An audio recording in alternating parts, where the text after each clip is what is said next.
In a world hungry for change, nonprofit impact matters more than ever. But too often, you're asked to do more with less. Less time, fewer resources, and tools that weren't built for the way nonprofits work. Bloomerang is the giving platform built for purpose, connecting fundraising, donor, and volunteer data in one intuitive place.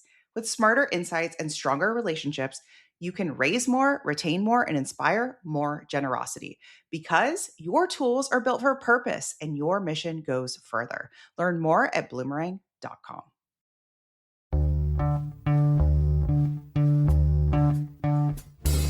Welcome to the Purpose and Profit Club podcast for nonprofit leaders, mission-driven creatives, and social entrepreneurs. Get ready to stop dreaming and start doing. Here, ideas become action. We prioritize purpose and profit. You ready? Let's go. Let's start today's episode with a question. How do you feel when it's time to send an email? Not excited, right? If you're like most nonprofits I work with, maybe you feel behind. Maybe you're coming to me feeling a little dread or just not excitement. You feel like I'm not doing it right. You feel like you're bothering or pestering people. So what do? You rush it or you delay it, or you send something that's fine, but then you wonder why nothing happened. I know that feeling well. And the reason is because I used to feel that way too. Today, I'm going to walk you through the 7 reasons why your emails aren't converting into donations. And I want you to listen differently, not for what sounds good, but really where you recognize yourself. Because the second you see it, you can't really unsee it. And then instead, you can change it. So today isn't about making yourself feel bad, like, oh crap, I'm doing that.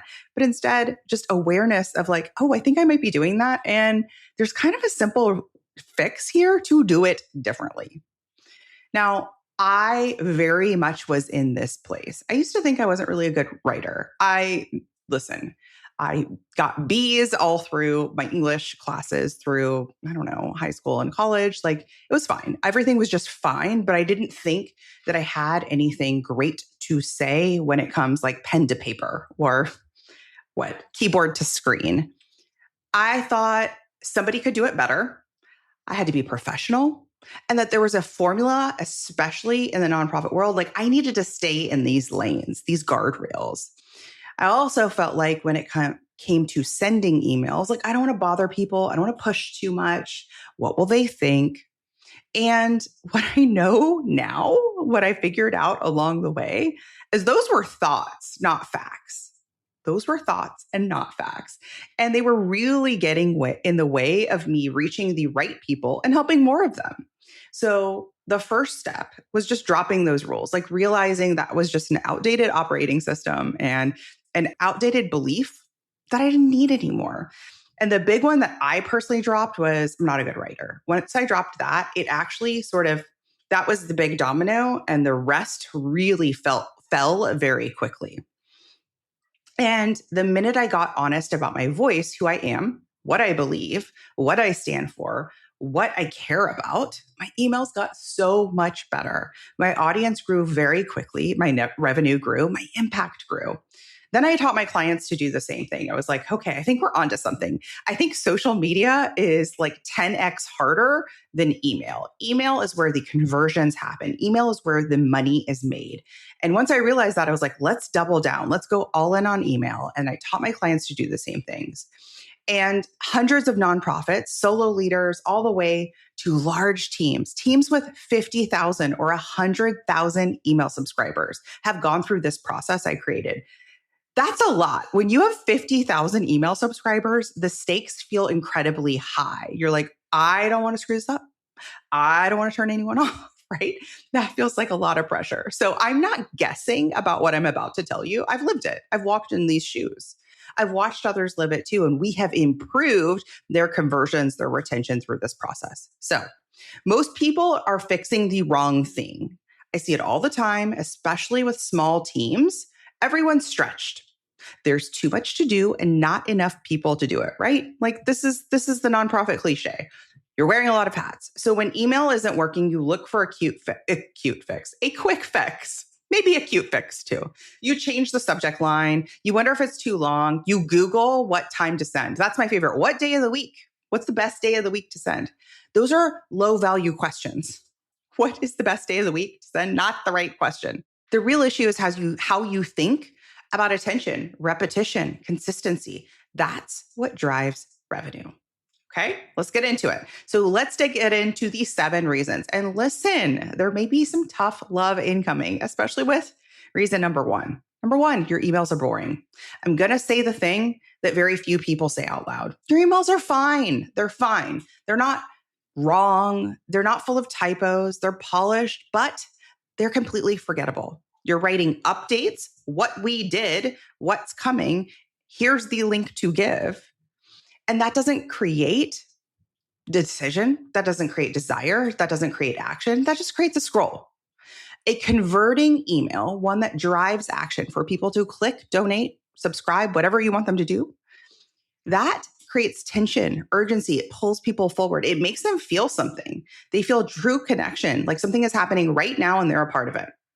If your email can be skimmed and ignored, that's exactly what's happening. Okay. So we've had a lot of clients go through easy emails for impact that were stuck here. They were like, guilty, yes.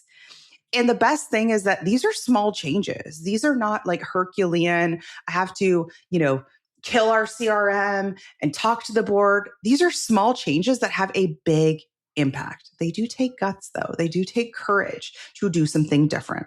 All right. Stay with me because the next one is personal. You have a bad relationship with email. This is a big one, okay? Maybe this is you. You feel behind on it. You feel like you're not doing it right. It sits in the back of your head and the bottom of your to-do list every single week. Maybe you rush it or delay it. You send it with low energy and you're kind of wincing. You're like, do people think this is bad? Is this going to even work? And the part that is like the part that may be hard to make peace with is that people can feel that. Like it comes through. If you're not excited about it, if your relationship is sort of like about it, it's coming through. It's seeping through in the words you choose and the stories you're not telling or are telling in your email. Your energy shows up in your writing. So if you're hesitant, your email reads hesitant. If you're disconnected, it feels flat. If your story's kind of apologetic, like, hey, could you donate, please? It's kind of soft. It's all coming through. The email is a mirror of how you're feeling about sending it. Now, number 3 is a big one. You assume everyone hates email because you do. And that is an expensive belief. This one will cost you money if you let it. You unsubscribe from everything. You're like anti-email. You don't like being marketed to. So you decide your audience must feel the same way. You send less because that is your preference. And that is a huge mistake. Your preference, my dear friend, is not everybody's preference, right? Some people don't like chocolate chip cookies. My kids just bake cookies. I'm like, how do you not like a chocolate chip cookie? But it's not for everyone. I'm a person who doesn't really like ice cream. I know, except for Jenny's ice cream because her flavors are weird.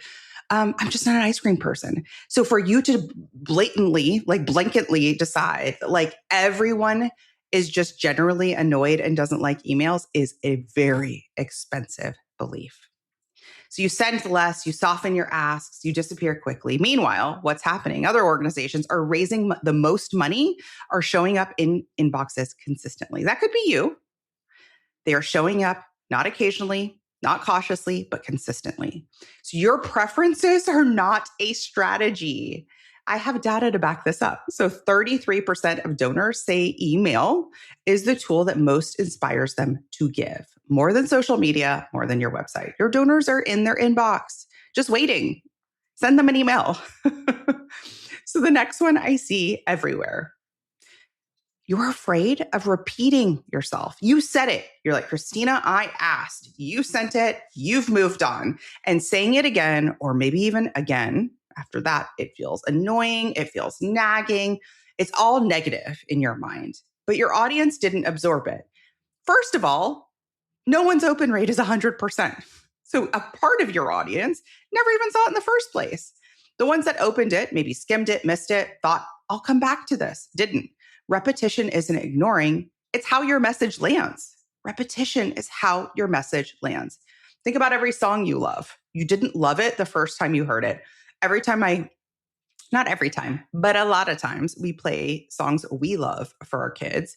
It's not like a banger for them the first go, right? Take some time before they're like, all right, play that one again, right? Same thing. Like I'll hear a song and I'm like, now it's a banger. Like, you know who is that for me? Bad Bunny. Like took me a minute. Now I'm like, oh my gosh, obsessed. Took me a while. Slow burn. All in now. So like repetition, key here. So if you're not willing to say it again, you're choosing to be missed. You're literally putting yourself out on the sidelines. Our clients inside the Purpose and Profit Club and inside the Sprint Method are doing this. They are using repetition, multiple touch points. This is how they achieve and reach new donors, second-time donors, reactivated donors, and exceed their goal. So let's get to the deeper stuff. Number 5, you only rely on a few overused stories. Listen, you've got that good story for a few years ago, or maybe you got that one from recently. That one worked and you keep going back to it. What happens is your audience starts to feel like nothing's changing. So the words you're using are very repetitive. Because I'm saying repetitive, I don't literally mean like say the same thing over and over. We want to tell it from different stories. So your work is growing, but we're not hearing about that. So your messaging is stuck. And when the messaging is stuck, people stop leaning in, they lean out, they tune out because it doesn't feel alive anymore. So you need new stories. We have a story banking process that we teach to help you with new stories. Number 6, you don't know how to see the stories inside your work. You're too in it, right? So you're like, is that a story? You don't even realize this is a big one. And this is a big one we coach on inside the club. I call them micro moments. So sometimes somebody will show me a series of emails and I'm like, let's just talk for a second because we're missing the micro moment. We're missing the fly on the wall, the juicy transformation. You think every story has to be big, like a big whoosh, Super Bowl moment, a big transformation, a full transformation, a perfect arc. So you wait for one. Meanwhile, the most powerful ones, the most powerful emails I've seen are small moments, a conversation you had this week, the phone call you got from that donor out of the blue, that thing that lapsed donor said to you when you called them, a donor who showed up unexpectedly, a staffer who said something surprising that stopped you in your tracks. You just sitting in on one of your programs, maybe giving a program tour, just observing something. That is what creates connection, the small, specific, real thing. If you can't see those moments yet, you'll feel like you always have nothing to say. And part of story banking is seeing these in your everyday life. I promise you, you have a story from today you don't realize would be a beautiful email. I was coaching both sprinters and clubbers this week. I don't remember which client it was, but they were talking about their work. And twice I stopped them. I was like, stop, that's an email. I want you to write an email about that. And I'm like, stop, that's another email. I want you to write an email about that. It's like pulling these threads, right? That's its own email. That's its own email. And this last one, this sadly is where most campaigns actually die. Number 7, you stop too soon. You stop sending emails too soon. Not at the beginning, but in the middle. You send an email, maybe 2, it feels quiet. So what do you think? It didn't work. You pull back right when it's about to turn and you give up. Quiet quitting. The quiet moment, that's normal. That's not failure. That's part of it. That's where your audience is deciding. Think about any brand, business you shop at online, anyone. Can you imagine if they were like, we already emailed her. We already emailed him. We don't want to push it. It's like, y'all, we are distracted. We need another email. And we don't need another email that says the same thing as the previous email. We need another email that tells another story, shares a case study, tells another perspective, a different arc. That's it. That's where repetition starts to work. That's where that consistency pays off. And that's the moment where organizations just disappear. So many of our clients, that's the work we do together, especially in the club, is how do we hit the gas in those moments, right? How do we stay true in those moments? And that's really why I love this campaign arc that I teach inside Easy Emails for Impact, where we teach you how to run an email campaign for fundraising to drive revenue over a period of time. And so you're staying in it in that period of time. And we teach you that process. Most of our sprinters will add on and go through easy emails because it's a great foundational program. And then we have inside our club for our more advanced teams, more high touch teams, they also go through it as well. It's one of those skills you can't get too good at. It's why I attend conferences for the most part outside of our sector that is heavily reliant on an email track, because email is your own asset. It is your own property. It is your place. It's like your house, your rules. It is not borrowed land. It is not Instagram. It is not TikTok. It is yours. And it really is, when I think about online fundraising, it is a foundational asset of now and of the future. So if you're thinking, will I run out of things to say? No, you're not out of content. I promise you, you're just not trained to see it yet. It's like you haven't put on your glasses yet. And that's a skill that's learnable. We teach you how to do that inside of Easy Emails. If you're thinking we have a small team, we don't have time. Most likely you're spending too much time on social media. Let's go buy your time back with an activity that actually drives revenue, not just likes, or not even likes anymore. It's like views. It's like, so a fraction of your audience can see your content. If you're worried about unsubscribes, okay. People are quietly unsubscribing, even if they're not pressing the unsubscribe button. What are they doing? They're ignoring you. And unsubscribe is more honest. And we want to actually pull the people into action, into connection, who are on your list on purpose. So maybe you're thinking like, okay, now what? We're sending emails. Like, how do we change this? This is one of those things that may not feel easy, but is simple.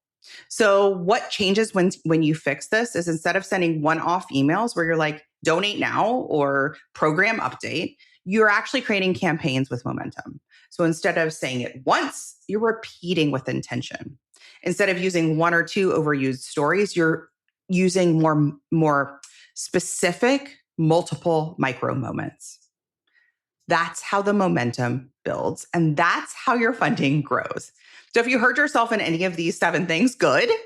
It's not a reason to feel bad. It's a reason to feel clear. Like, literally, don't we all have a before and after story?